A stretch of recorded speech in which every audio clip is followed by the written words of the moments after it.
मेरे प्रिय कैडेट्स, आप सभी को मेरा नमस्कार। जैसे कि हम जो है 9वीं कक्षा के अंतर्गत स्पर्श भाग में से पद्य भाग का अध्ययन कर रहे हैं। जैसे कि हमने अब तक जो है पहले पद्य का अध्ययन किया है विस्तृत। आज हम दूसरे पद्य जिसका शीर्षक है रहीम के दोहे। ठीक है, तो रहीम के दोहे पढ़ने से पहले उनका थोड़ा बहुत परिचय जो है हम जानेंगे। तो चलिए,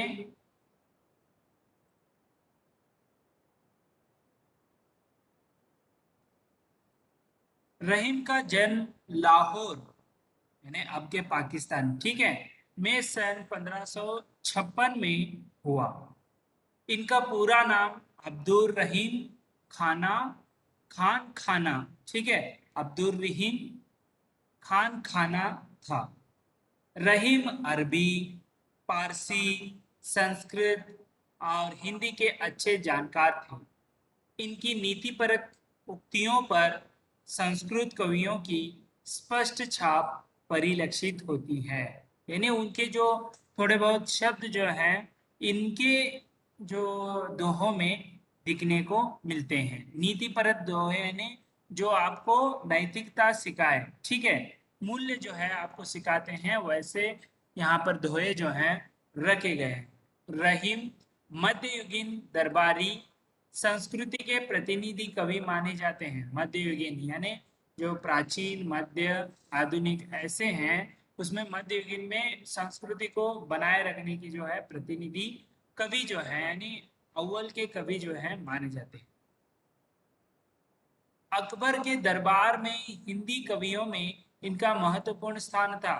अकबर, ठीक है, जो मुगल सल्तनत के बहुत ही मशहूर अकबर जो हैं, इनके दरबारी कवियों में जो है महत्वपूर्ण स्थान इनको मिला हुआ था। रहीम अकबर के नवरत्नों में से एक थे। नवरत्न जो हैं उनमें जो नवरत्नों के नाम से जाने जाते थे, नौ रत्न जो हैं यानी वो महापुरुष ही हैं जो इनके आस्थान में रहते थे। उसमें से रहीम को भी उन्होंने स्थान दिया था उन नवरत्नों में। चलिए आगे बढ़ते हैं। रहीम के काव्य का मुख्य विषय श्रृंगार। श्रृंगार यानी यहाँ पर नटखट, नटखट नहीं, यहाँ पर जो है नटना यानी श्रृंगार करना, ठीक है। उसे श्रृंगारते को जो है रहीम ने उजागर किया। नीति, जो मूल्य आपको सिखाए, और भक्ति है। भक्ति यानी किस तरह भक्ति किया जाए, ये सभी जो है इस इन दोहों के अंतर्गत आपको दिखने मिलेंगे। प्रमुख रूप से श्रृंगार, नीति और भक्ति, ये तीन जो है अंश आपको इसमें देखने के लिए मिलेंगे। रहीम बहुत लोकप्रिय कवि थे। देखिए, क्योंकि इनके जो जितने भी दोहे हैं वो कहीं ना कहीं आपको जनमानस में यानी आपके जीवन में घटित होते हैं, इसीलिए ये लोकप्रिय कवि माने जाते हैं। इनके दोहे सर्वसाधारण को आसानी से याद हो जाते हैं। इनके जो दोहे हैं वो आसानी से याद हो जाते हैं, इसीलिए इनके दोहे जो है बहुत ही मशहूर है। इनके नीतिपरक दोहे ज्यादा प्रचलित है क्योंकि उसमें नीति होती है, आपको वह सही लगता है, ठीक है। जिनमें दैनिक जीवन के दृष्टांत देकर कवि ने उन्हें सहज, सरल और बोधगम्य बना दिया है। क्योंकि जीवन के यहाँ दृष्टांत जो घटित होते हैं, दृश्य, वही दृष्टांत को लेकर, वही उदाहरण लेकर जो है सरल और सहज रूप से बोधगम्य यानी समझने की जो है, समझने लायक बनाया है। रहीम को अवधी और ब्रज दोनों भाषाओं पर समान अधिकार था। अवधी यानी अवध नरेश के आसपास की भाषा, और भज यानी भज नगरी के आसपास की भाषा। इन्होंने अपने काव्य में प्रभावपूर्ण भाषा का प्रयोग किया है। प्रभावपूर्ण भाषा का प्रयोग इन्होंने किया है। चलिए आगे बढ़ते हैं। रहीम की प्रमुख कृतियां हैं रहीम सतसई, श्रृंगार सतसई, मदनाष्टक, रास पंचाध्यायी, रहीम रत्नावली, बरवई, भाषिक भेद वर्णन, ये सभी कृतियां रहीम ग्रंथावली में समाहित हैं। प्रस्तुत पाठ में रहीम के नीतिपरक दोहे दिए गए हैं। नीतिपरक दोहे आपको देखने के लिए मिलते हैं। ये दोहे जहां एक और पाठक को औरों के साथ कैसा बर्ताव करना चाहिए, दूसरों के साथ कैसे बर्ताव करना है, छोटे हैं बड़े हैं तो उनसे कैसे आप बर्ताव करना है, इसकी शिक्षा देते हैं। इसकी शिक्षा जो है इसमें इसके अंतर्गत देखने को आपको मिलेगा। वही मानव मात्र को करणीय और अकरणीय आचरण की भी नसीहत देते हैं। यानी नसीहत यानी उदाहरण के जरिए करणीय यानी जो करने के योग्य है और अकरणीय जो करने के योग्य नहीं है, इन्हें जो है सलाह भी जो है यहाँ पर देते हैं। नसीहत यानी सलाह। इन्हें एक बार पढ़ लेने के बाद भूल पाना संभव नहीं है। यदि आप भी एक बार पढ़ेंगे तो उसे भूल पाना जो है आपको भी असंभव है, भूल पाना संभव नहीं है। ठीक है, उन स्थितियों का सामना होते ही इनका याद आना लाजमी है। यानी नीति परक यानी आपके जीवन में घटित घटनाओं के ऊपर होता है तो वो कहीं ना कहीं आपको याद आना लाजिम है, स्वाभाविक है। जिनका इनमें चित्रण है, जिनका इसमें जो है चित्रण आपको मिलता है। तो चलिए पहले दोहे के ओर बढ़ते हैं हम। पहला दोहा है, रही मन धागा प्रेम का, मत तोड़ो चटकाए, टूटे से फिर ना मिले, मिले गांठ परी जाए। इसे स्वर में भी गाया जा सकता है, मैं गा कर दिखाऊंगा आपको। रही मन धागा प्रेम का, मत तोड़ो चटका, टूटे से फिर ना मिले, मिले गांठ परी जाए, मिले गांठ परी जाए। रही मन धागा प्रेम का, मत तोड़ो चटकाए, टूटे से फिर ना मिले, मिले गांठ परी जाए, मिले गांठ परी जाए। तो इस तरह जो है सुंदर यह रहीम के दोहे आपके मुंह में जो है हमेशा याद रहेंगे, क्योंकि ये जो है बहुत ही सुंदर, इसमें देखिए दो पंक्तियों का ये दोहा है, लेकिन इसमें अर्थ जो है बहुत ही गंभीर है। यहाँ पर रहीमन धागा, यहाँ पर इन्होंने एक दृष्टांत देते हुए धागे के जरिए जो है आपका आपसी संबंध प्रेम के बारे में जो है उदाहरण बताने की कोशिश यहाँ पर की है। जिसे रहीमन धागा यानी यहाँ पर रहीम कहते हैं कि एक धागा लीजिए, उस धागे को जो जितना अखंड है वो उतना अच्छा लगता है, उसे एक बार चटकन तोड़ देंगे तो, चटकाए तोड़ देंगे तो देखिए यहाँ पर एक बार मैं इनके शब्दार्थ बताता हूँ। चटकाए यानी झटके से तोड़ना, ठीक है। परिजाय यानी पड़ जाती है, परिजाय यानी पड़ जाती है। तो देखिए एक धागे को लीजिए, इतना सपोज इतना लीजिए, समझिए इतना धागा है, उस धागे को अखंडता आपको दिखती है, वही बीच में उसे चटका से तोड़ दीजिए, चटका यानी जोर से जो है तोड़ दीजिए। तोड़ने के बाद क्या होगा, उसे जुड़ा पाएंगे आप फिर से? नहीं जुड़ेगा, जरूर जुड़ेगा, लेकिन पहले जैसे नहीं रहेगा। उसमें एक क्या हो जाती है, गांठ पड़ जाती है, परिजाय। तो इसी प्रकार ये उदाहरण मध्य नजर रखते हुए रहीम रहीमदास या रहीम कहते हैं कि प्रेम का आपसी प्रेम संबंध या दूसरों से प्रेम संबंध हो, आपसी भाईचारा हो, ये कब तक बना रहेगा, जब तक आप उनके साथ मिलजुल कर रहेंगे। ये एक बार यदि आप इसमें कोई जो है दुख दर्द या कोई आप जो आपने तोड़ गए, तोड़ा आपने, तो क्या हो जाएगा, वो फिर से नहीं जोड़ पाएगा। यदि आपका जो अच्छे से मित्रता है, रुकिए 2 मिनट।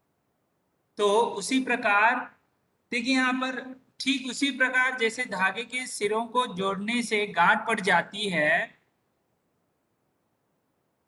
वो जो ग्रंथि वहां पर जो है गांठ पड़ जाती है, ठीक उसी प्रकार तो यहाँ पर अखंडता यानी कोमलता को बनाए रखने के लिए कहते हैं। तो आपको समझ में आ रहा होगा कि एक बार जो है आपने उस प्रेम रूपी धागा यहाँ पर दिया है, लेकिन आपसी जो प्रेम है, आपसे मित्रता जो है, उसे कभी तोड़ने की कोशिश मत कीजिए। किसी बहकावे में आकर जो है आप गलत सलत मत कीजिए। एक बार कर दिया तो बाद में आप समझिए आपकी उसकी कोई गलती नहीं थी, लेकिन बाद में वो क्या समझेगा। देखिए उस समय मुझे जो है डांट लिया, मुझसे बहुत सारा झगड़ा किया, तो कहीं ना कहीं उसके मन में जो है आपके प्रति गांठ पड़ जाएगी, कहीं ना कहीं दरार आ जाएगी। रहीमन धागा जो है इस तरह चटकाने पर तोड़ने पर उसे जोड़ने की प्रयास कितना भी प्रयास कर दीजिए, वो पहले जैसे नहीं होता है, उसे गांठ पड़ जाती है। उसी प्रकार आपकी जो प्रेमता है या आपसी संबंध है या आपकी मित्रता है, वो एक बार टूट गया तो फिर से जो है मिलने की जो संभावना है कम होती है, वहां पर कहीं ना कहीं दरार या गांठ जो है आ जाएगी। ऐसे रहीमदास इस कवि इस दोहे के माध्यम से कहते हैं। अगला दोहा लेते हैं हम। दूसरा है, रहीमन निज मन की बिथा, मन ही राखो गोय, सुनी अठलाई लोग सब, बांटी न लई कोई। देखो कितना अच्छा इसमें बताया है। ये आप जो है कभी भी आप कौन से भी ऊंचे पद में जाए, या आप विद्यार्थी जीवन हो, छात्र का जीवन हो, या आप कोई भी अच्छे ऊंचे जो है स्थान ग्रहण करें, तब जो है ये ध्यान जरूर रखना है। ये दोहा बहुत ही आपके लिए महत्वपूर्ण हो सकता है। निजे यानी अपने, बिता यानी दुख दर्द है, और गोए यानी छिपाकर, राखो यानी रखिए, अठलाई यानी इटलाना या मजाक उड़ाना, लाई यानी लेंगे, कोई यानी कोई। यहाँ पर आप समझ सकते हैं कि इस दोहे के अंतर्गत कहते हैं कि रहीमदास आपके लिए एक संदेश बता रहे हैं, कि आपको एक चेतावनी दे रहे हैं कि आपकी मन की बिता, यानी आपको कोई दर्द हुआ रहता है, आपके घर के अंदर जो है झगड़ा हो या कुछ भी हो, उसे घर के अंदर ही रखना है, बाहर उसे ले ले जाकर सभी को नहीं बताना है। उसी प्रकार बिता हर एक की होती है, लेकिन कभी कभार कोई नहीं बताता है, वो वही छिप जाता है, लेकिन कुछ लोग बताते हैं। इसीलिए रहीमदास या रहीम कह रहे हैं कि आपको भी बिता यानी दुख दर्द है, वो किसी के सामने मत बताइए। इससे बताने से क्या होगा, वो जो सामने वाला व्यक्ति है वो सुन लेता है, लेकिन आपके पीठ पीछे मजाक भी उड़ाएगा, कभी कभी आपका उस मौके का फायदा भी लेगा। ठीक है, इसीलिए आप कभी भी जो है दूसरों को अपने दुख दर्द को नहीं बताना है। ठीक है, यानी आपके सगी संबंधी यानी आपके माता पिताजी हैं, कई समय तक आपको ठीक है बताने के लिए, लेकिन बाकी के जो अन्य हैं वो कहीं ना कहीं आपका मजाक उड़ाएंगे, आपके आपके सम्मुख जो है जो है दुख दर्द बांटने जैसे आपके सामने जो है नाटक करेंगे, लेकिन पीठ पीछे आपसे जो है मजाक उड़ाएंगे, और कोई दुख दर्द बांट नहीं लेता है। ठीक है, ठीक आपको सहानुभूति देता है, लेकिन कोई बांट नहीं लेता है। इसीलिए रहीमदास कहते हैं कि आपको भी कोई भी जो बिता दुख दर्द है, वो किसी के सम्मुख जो है आप नहीं बताना है। ठीक है, अटलय ने मजाक उड़ाते हैं, आपके जो हैं जो मित्र हो या कोई दूसरे व्यक्ति हैं, आपके सम्मुख नहीं, आपके पीठ पीछे मजाक उड़ाते हैं, कोई बांट कर नहीं लेता है, केवल आपको सहानुभूति देंगे, बाद में उसे कोई अपने आप को बांटने वाला नहीं होगा, वह केवल जो है सुनता है और बाद में जो है आपका हंसी मजाक उड़ाने लगता है। इसीलिए रहीमदास से आपसे नीति परक में यही कहा जाता है कि आपको अपने दुख दर्द को या अपने अंदर ही रखना है, दूसरों को नहीं बताना है। क्योंकि उससे आपको जो है हानि हो सकती है। वो लोग जो है आपका गैर फायदा ले सकते हैं या आपसे कोई मदद करने की उम्मीद नहीं होती है और आपके पीठ पीछे जो है मजाक उड़ाते हैं। ये जो है आज के दिन में भी चल रहा है। जो भी दुख दर्द या कोई वीकनेस आप बता देते हैं, उस जो है कमजोरी को पकड़कर आपको क्या करते हैं, फिर से डराते हैं और आपको जो है आगे बढ़ने की जो प्रयत्न है वो कम करवाते हैं।